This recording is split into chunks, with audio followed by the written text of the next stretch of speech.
Very proud, very proud, honoured and that to be asked to step in and take the role on as a permanent position. I've got a great faith in that there and the people that's in the club already. I mean, we've got a fantastic group of players, and ultimately the football is and always will be about the players. I feel we've got a group in that there who will continue to take us forward, continue to compete for everything across the Irish League. What do you feel is achievable? What would you love to see us do between now and the end of the season? Win.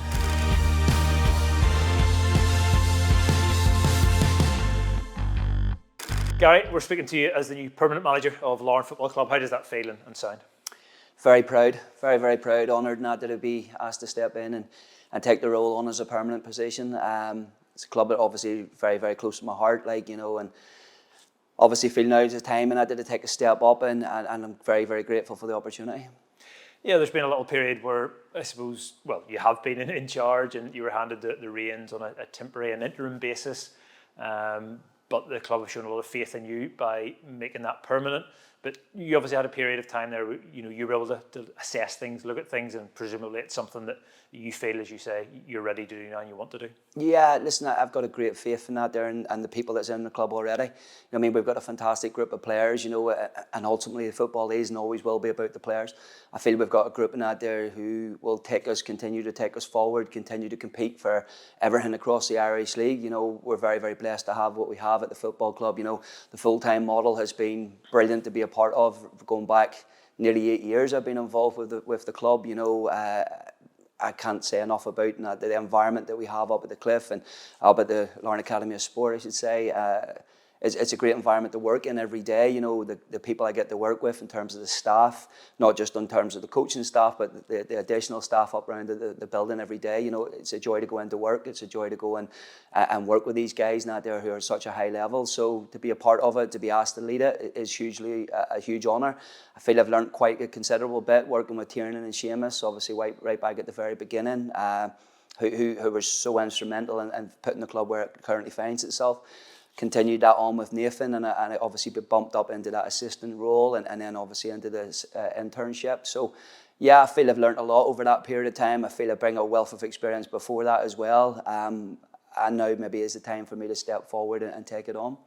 Yeah, and we shouldn't forget you've been a manager in the Irish League in your own right and enjoyed success at Carrick and were involved in leading a huge club at Glentoran. Is this something that you felt you wanted to do again? Is it something that maybe an itch that you wanted to scratch? Is it something that you're glad to be able to do now? Do you know what? I'd be lying to say that. It was something that was a burning desire to go into management. It's something that's evolved over that period of time since being asked to step in the interim. Last year was obviously difficult period with everything the club was going through in terms of the European games, the amount of games we had to catch up on, and everything else. It was difficult, but we ground out good results in that there, and we ended up finishing second, which I thought was a great achievement given the circumstances. This year, and I've been able to maybe put my own stamp on it a little bit more. Obviously, for the start of the season, the European football, we gained a lot of momentum early in the season.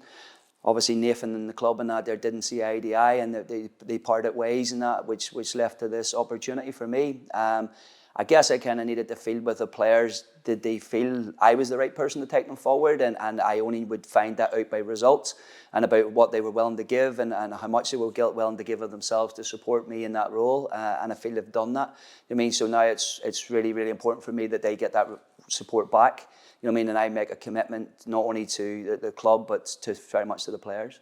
Yeah, that was going to be my next question. From seeing things on a Saturday and from being around the building and from hearing from the players, it really feels like you have their trust and they are playing for you already. So that must have been a big part of the factor of making that decision of wanting to take the job. Yeah, for sure. Listen, the staff are brilliant. But like I said to you before, that it's all about the players. The players are key in that. And they're the ones that have to take to the pitch, and they're the ones who have to be prepared to run through brick walls as for the club. So it's really important. I felt I had that trust and that bond with the players from my previous roles, both as a coach and then as assistant. I like to think I'm somebody that's very supportive of the boys, and I can't do enough for them. And truth be told, but it is so. Yeah, to get that feeling back from them that they wanted me to do this and have spoken to me in private, and I've had numerous conversations, especially our senior players, and I felt that I had that overwhelming support from not only them but the ownership group of the club. It was really important for me that that I had that first and foremost, and that, you know, and I've got that trust, and now it's up to me to continue to move it forward. As you said, you've moved from first team coach to assistant manager to manager. Is there anything that has had to or might have to change in terms of, you know, your role or relationship with players now that, you know, you're that man outright who's leading them full time? Yeah, and I started off as director of youth as well, so there's pretty much across all forums at the club and that there I've sort of represented the club in some way, shape or form. Yeah, it's difficult. There's no two ways about it. You know, you're now making them key decisions. You're the person that has to leave people out of the team. You have to maybe leave people out of squads. You have to only pick 11 players, which is the most difficult thing in management, because everybody within our squad is desperate to play. I know how hard they work on a daily basis. You see it firsthand. So for me and that there, that's the difficult part, when you have to have them awkward conversations. But it's just part and parcel of football. I think when you work in a full-time environment like our boys do, they understand it. They don't like it, obviously, and that, but they respect in that you have some difficult decisions to make. So yeah, as long as not everybody's bought in and everybody feels valued within the group, and like again, this goes back to my staff and the staff at the football club. You know, it's really, they're instrumental in that too. Like whenever the manager maybe has to make an awkward decision, the staff are the ones that come in and pick them back up again, and that's where we have brilliant people within the club. As well as making that transition from assistant manager to manager, you're also leading your hometown club. There's a lot of goodwill towards you. I'm sure you feel that. Is that something that you're extra proud of in terms of returning to management, but doing that, as I say, with your hometown club in Larne? Yeah, I think since I got involved in football, like even from an early age, I always felt a sense of responsibility to who I represented and the people I represent as well, you know, so not just family members, but people within the community of Larne. You know, I have got a lot of family that live locally, obviously, you know, so listen, it works both ways. Now, it's great whenever the support is there, and I've definitely felt that, you know, from the people. But there comes with that a level of expectation, a level of pressure as well. You know, I want to achieve success for them. I know what success looks like at the football club, so I want to continue building on that. I want to give them more nights like they've had previously. So yeah, listen, it's not always easy being a family member whenever results maybe go so well and they're not going quite to the way you would like them to go, but that just comes part and parcel of the responsibility, you know. So yeah, I feel in that there, like now's the time and that for me to step forward. People have been asking me constantly about when you're going to take it or why haven't they offered them. I'll be honest with you, I had a really good relationship with Alex, with Eric, with Nick and that. Like, I mean, I've gone backwards and forwards like I did previously with Kenny. But as you go backwards and forwards, and I speak to him on a regular basis. So yeah, I felt that I had their support in all of this right from the very beginning. And like I said, now's the time to step up and take it forward. And as part of the announcement, we've announced that Michael Boyle is becoming your assistant manager. Tell us a little bit about the decision-making process there. Listen, we're, like I said, we've been incredibly blessed to have fantastic people within the club. Mick's actually been in the first team longer than I have, so he's probably the longest serving member now there within the club. I remember going back and doing the pro license, and Michael and he did a talk, and he said, now, like, when he said about your staff, a lot of your staff can do the same things as you can do. It gets to a point where everybody knows the X and the O's of football. So it is, so anybody can put on the sessions. So what I have is got unbelievable football and unbelievable knowledge in that there in Keith O'Hara and Jeff Hughes and Alan Manus.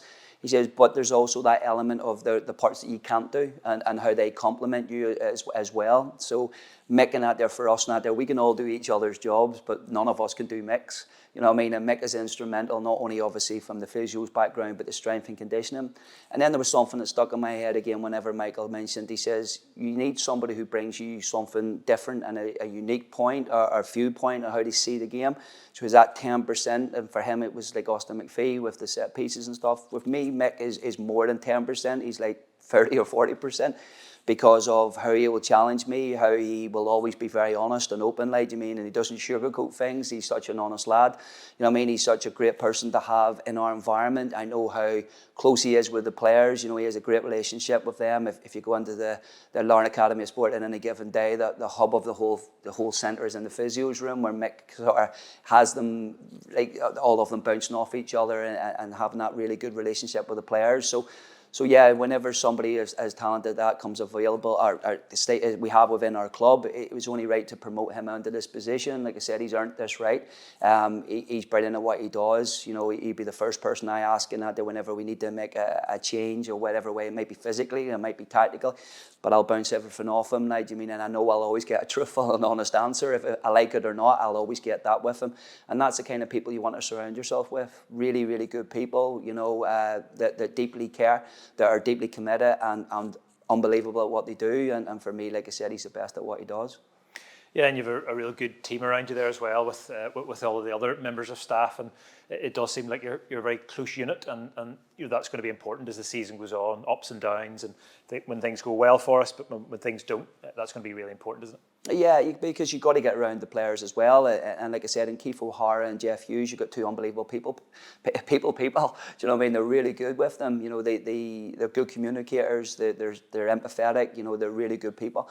Like I said, so they've got great levels of expertise and unbelievable experience in terms of playing background. Both are probably more relatively new to the management side of football and the coaching side of football. Jeff certainly, Keith obviously a wee bit more experienced whenever he's been into the club, and he's been at the levels that I've been at as well. He's been in the started off in the scholarship program, and he's worked his way up towards first team. Jeff's obviously transitioning from being a player into coaching and learning every day and improving every day, and he's brilliant at what he does. Alan Manis, now there again, when I talk about Mick being the extra represent or something different, Alan Manis has come in like a breath of fresh air to us, and he gives us a slightly different dimension. Obviously, people see him as a goalkeeper coach, but he's so much more than just a goalkeeper coach. He does lots of our build stuff and a lot of our possession stuff as well, and set pieces he's now got very instrumental in. Same with Mark Campbell. Like Mark, our analyst, will be that wee unsung hero.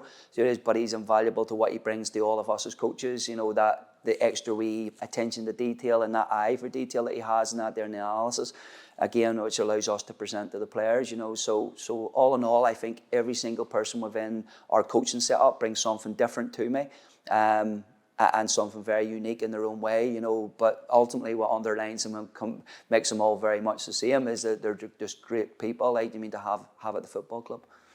Yeah, and as we look ahead to the rest of the season, people will look at the top four positions being held by the four full-time clubs, very competitive in that part of the table. What do you feel is achievable? What would you love to see us do between now and the end of the season? Win, Ian. I think everybody wants to win, like, you mean, and we're no different to anybody else within the league. Everybody wants to win everything that's available to us, you know, and while we can be strong and competitive in every single competition, we'll always put our best foot forward in every one of them. A lot obviously made of the full-time, part-time things, but if you look at some of the wages across the board now, like, I mean, the part-time clubs are paying every bit as big as wages. The fact is that they don't have that full-time model. That's up to their individual clubs. You know, we're lucky that our club does provide us with that opportunity. I'm incredibly fortunate. It's never lost on me how lucky we are that we work in full-time football. So that's why we all work as hard as what we do, because working in football is a privilege. It's something that we all love doing. So that's why we work as hard as we do, because we want to make sure we maintain that. Our boys are fantastic. We've got a great group of players. We're now getting almost back to full strength. You know, Andy Wren will be back before very long.